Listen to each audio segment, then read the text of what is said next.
Hello everybody, it's Julia here from the Highly Sensitive Tarot, and I'm back today with another new deck. This is the last deck that I've got to show you. I haven't bought any other decks. I've got a deck on pre-order for October. Excuse me, but I do not plan to buy any other decks over the summer. I'm really aware that I've got loads of fantastic decks to work with and to enjoy, and I really don't need any other decks. But this one, I couldn't help myself. I saw this on somebody's channel recently on a VR. That's usually where I see decks that I'm desperate to have, is in somebody's VR. And I just couldn't believe that I didn't have this deck already. This is right up my street, and couldn't be further from the video that I've just done just before this, where I've had given my first impressions of the new era Elements Tarot, which is a fab little deck but is quite dark, and I will struggle with some of the cards in that deck. I know I will, because they're images that are quite challenging around animals, some of them, and I will really struggle with that. I know I will. But this deck is just beautiful. This is lovely. Like I said, I don't understand how I hadn't spotted this deck in the past, because I would have bought this years ago if I had. So it's the HERBCRAFTERS Tarot by Joanna Powell Colbert and written by Letitia Guthrie. It's by US Games. The copyright's 2019. Excuse me with my voice, I am so sorry. I may sniff a bit as well. The trees outside my bungalow where I live, the tree pollen is just horrendous at the moment. To be honest, I'm grateful I'm just not sat here sneezing. So let's have a look at this lovely, lovely deck. Look at it. Look at the beautiful greens. Look at the beautiful colours. It's just, it's just everything in a deck that I would like. I don't know how it's going to read. These really are my first impressions. This deck only came a few days ago, and I've had a little flick through it. But I'm already in love, to be honest. This kind of reminds me a little bit of the Witch's Wisdom in the way that this guidebook is set out, and what its kind of aim is, really, because we have, with all of the cards, we have suggestions to use the herbs and the plants that are being shown in the cards, and that's a bit like the Witch's Wisdom deck, where there's lots of magical exercises to do.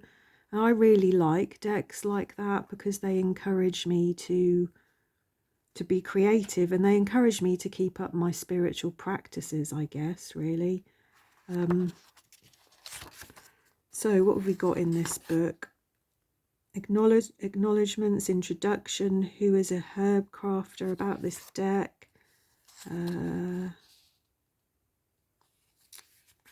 introduction,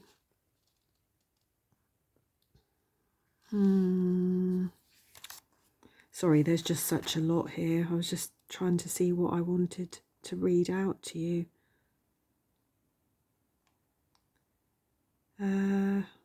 So it says that they've chosen the herbs for each number according to how they contribute to an ecosystem. The major arcana represents a suit of spirit.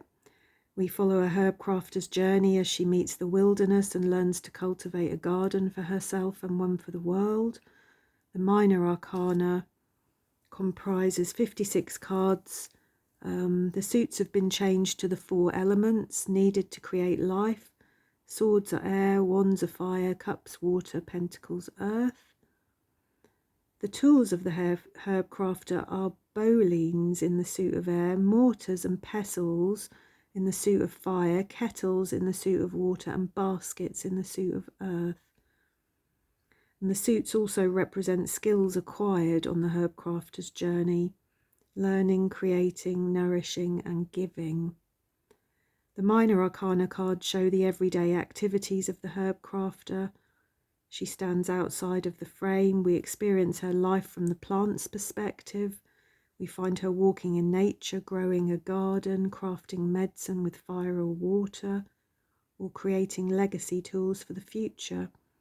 We chose the herbs for each suit according to how their medicine is acquired. The suit of air honours the medicine that comes from noticing. Air cards show tall sword-like plants. The suit of fire celebrates the alchemy of herbcraft. Fire cards show busy scenes making tinctures and potions. Water emphasises water-based medicines, showing baths and teas. And the suit of earth features plants that are used to make legacy tools, showing baskets and fibre arts. The 16 people cards are inspired by the legacy of women healers throughout history. That's really nice. So we've got a bit here about correspondences, and then we get into the cards. So I shall show you the cards. And like I said, I've fallen in love with this deck already, and I haven't even used it. I do really hope that I get on with it, because I know other people have bought this deck probably for similar reasons to me, and then it just hasn't read well for them. It hasn't worked out. So I really hope that it does. I hope that that's in focus and you can see. So for the Fool, we've got the dandelion. How lovely. The sunflower for the Magician. That makes sense, doesn't it? Mugwort for the High Priestess. Yes. Rose for the Empress. That's beautiful, isn't it? That's exactly right for the Empress, the rose. Hemlock for the Emperor. Cacao. I can never pronounce that. I'm going to say cocoa. Cacao. I think it's cacao, isn't it? Chocolate for the Hierophant. I'm a big fan of chocolate, 70% dark chocolate. I use it in a lot of things. The Lover's Hawthorn. And you know, that makes sense also, because I'm aware that hawthorn in Herbal Remedies is good for your heart, you know, for your blood circulation. So that would make sense, wouldn't it? Cedar. The Chariot. Cedar's a really nice essential oil to put in cleaning products. Garlic. Well, I use tons of that. Let's put that up again a little bit. Wherever it says 1 clove of garlic in food, there'll be a whole bulb goes in my meals. Usnea. Well, do you know, I actually don't know what that is. I shall have to look that up. I'll leave that out, actually. The Wheel of Fortune, the Kitchen Garden. Beautiful. Cannabis for Justice. That's an interesting one, isn't it?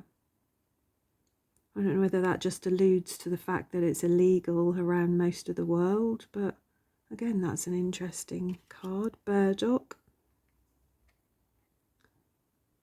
I mean, I know a fair amount about herbs and plants, but I still don't quite know enough to really fully understand why they might have chosen some of these plants and herbs for each card. But I hope to learn. I think over the course of my channel over the last couple of years, I've watched lots of other channels where people video, you know, their practices in witchcraft, and you know, they identify very strongly as witches, and I've sort of I've wondered about that in myself, because over my lifetime, when I was much younger, when I was in my very early 20s, I was part of a coven in the county where I live for a time, and I did enjoy it for a time. We got to do some really quite exciting and eye-opening things. But I realised quite quickly that I wasn't ever going to be happy as part of a coven, because I just didn't agree with everybody and everything. So I think after that, I've just kind of done my own thing. And I think, if anything, I'm probably a kitchen witch. You know, I try to infuse the food that I make with love and with magic. I'm very interested in herbs and remedies and oils, and, you know, to the extent that I've made a lot of these things myself over the years. So I love this deck. I really do hope that it works well for me.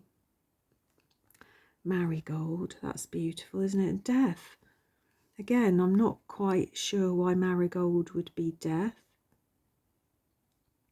It's a very bright sort of summertime flower, isn't it? I think salves for your skin are made out of marigold. Camellia for temperance, that's nice. Blackberry for the devil. Again, I don't know why they would have chosen that for the devil. Maybe just because it's sweet. I don't know. Mushrooms for the tower. That's clever, isn't it? Cottonwood. Not really particularly familiar with cottonwood. Datura. Beautiful moonflowers. I think they can be a bit pesky in the UK. I think they can grow as sort of like quite weed-like. St John's wort, that makes sense, doesn't it, for the sun? That's an antidepressant. That's beautiful. Tulsi for awakening, and you know, that really, I get that, I understand that. I drink Tulsi tea occasionally. It's gorgeous. Yeah, that's a good card. Pachamama. Again, this is not a herb I'm that familiar with, but I shall endeavour to learn about that. Yarrow for the Ace of Air. That's something that grows all over the place, isn't it? As does this one, the Ace of Fire, mullein. I see this all over the countryside. Plantain. Again, I'm not that familiar with that. For the Ace of Earth, nettles. Fantastic nettles. Do you know, when I was a young girl, I was riding a horse along the riverside, and the horse was startled, scared by something, and threw me off, and I fell into a patch of stinging nettles that were taller than me. As you can imagine, that wasn't a lot of fun. Chicory, beautiful. You can make coffee with that. Look at this gorgeous bee balm. That's beautiful. Mallow. I think that can be put into a herbal remedy for your stomach, actually. I think that's quite soothing on your stomach. Witch hazel. Lovely and astringent. Really good for cuts and grazes and such like. Echinacea. I have these growing in my garden currently. Beautiful. For the Three of Air. The Three of Swords. Interesting. And I know that that's a fantastic herbal remedy for your immune system. It's good for the winter. Calendula, really nice for your skin, very soothing. Lemon balm makes a lovely tea, very good for your mental health, for calming and soothing. Raspberries. I think raspberry tea might well bring on contractions in women. I'm sure it's been traditionally used for such things. Lavender, elderberries, beautiful. Again, so good for your immune system. Mint, fresh mint. You can't beat it really in the summer. I love fresh mint with Greek yogurt, tzatziki, potato salad, in teas. It's good if you're a bit bloated. Willow. So we're now at the 5 of air. White sage. Well, we all know about the sage, don't we? Black cohosh. So I think that's good for hormones, isn't it? For women's hormones, good for menopause. Golden seal. I have a feeling that that's good for your immune system as well. For infections, such like. I may be wrong about some of these things. I'm just sort of going through my memory of things that I've used in the past. Slippery elm, I know that that's very definitely good for your digestion. There's a lot of herbal remedies with slippery elm. Cattail. That's really cute. The 6 of air, the 6 of fire. Nasturtium. These are beautiful flowers. I always have seeds of these annual flowers. I grow these often. They're always in gorgeous reds and oranges and yellows. You can eat nasturtiums. They're really, really pretty little flowers. Borage. That's not a herb I'm that familiar with. Pine. Well, we bring this into our homes in the winter, don't we? We like the smell of it, the pine cones. Again, it's a really good essential oil for cleaning products. Eucalyptus. Good if you've got a cold or bunged up nose, or you're a bit chesty, or for an air purifying kind of smell. Cinnamon. Cinnamon is so good for you. I've been reading about cinnamon recently. I think it's kind of like one of those superfoods as a spice. I use a lot of cinnamon actually, especially over the winter. I really like stewed apples and pears, and always have tons of cinnamon. Birch.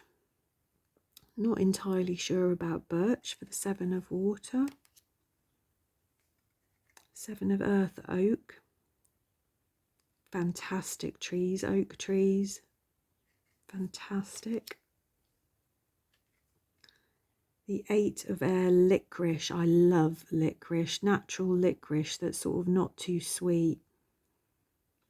Really good for you as well. I'm trying to think of what it's particularly good for.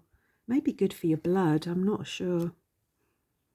Ginger, I use a lot of ginger also. I very much like ginger tea. I like Indian food very much, so I will always have ginger around.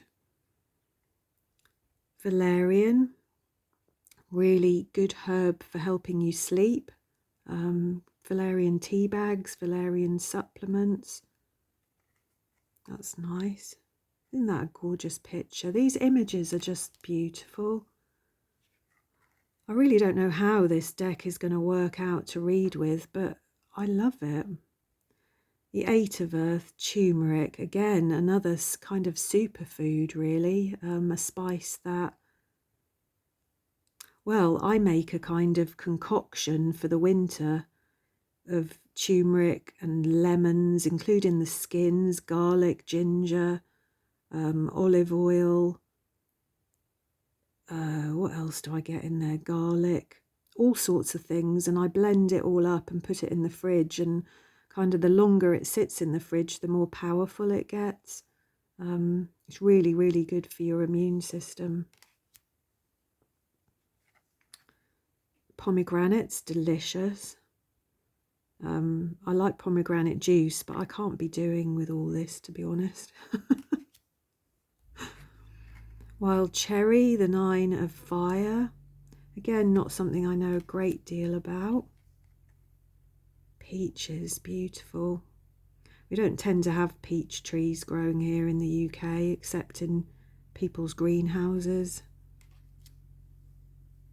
Apple. Again, you can't beat apples, can you? An apple a day keeps the doctor away, and I think that it probably does. I've dried apples in my time. I like to stew apples.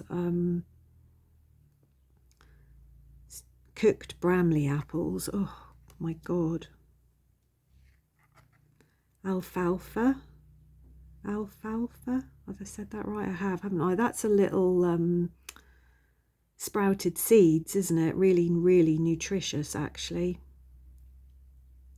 All I've ever seen of that is the seeds that you sprout, and I have done that in my time.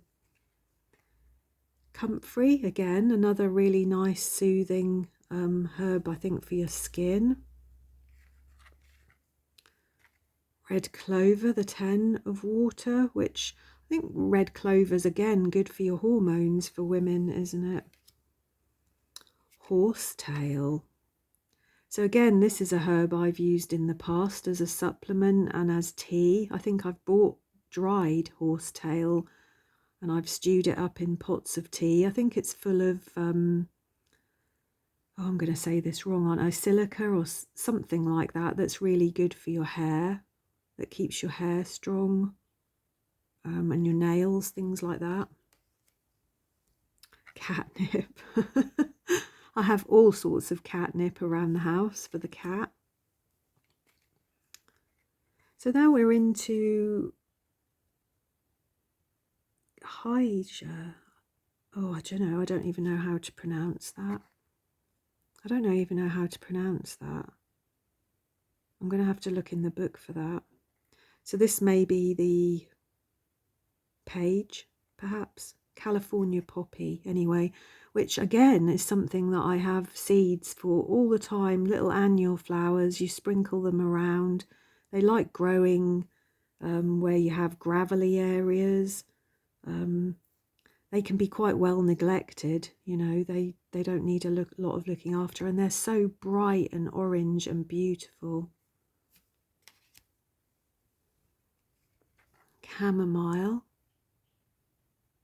Again, it's really good for tea, for baths. You can put this in your bath, it's very soothing. Linden. Not entirely sure about linden. Oregano. This is not a herb I've ever grown particularly. I'm not really a big fan. Add a litre of air. See, I'm going to have to look those up. I'm not sure what that means.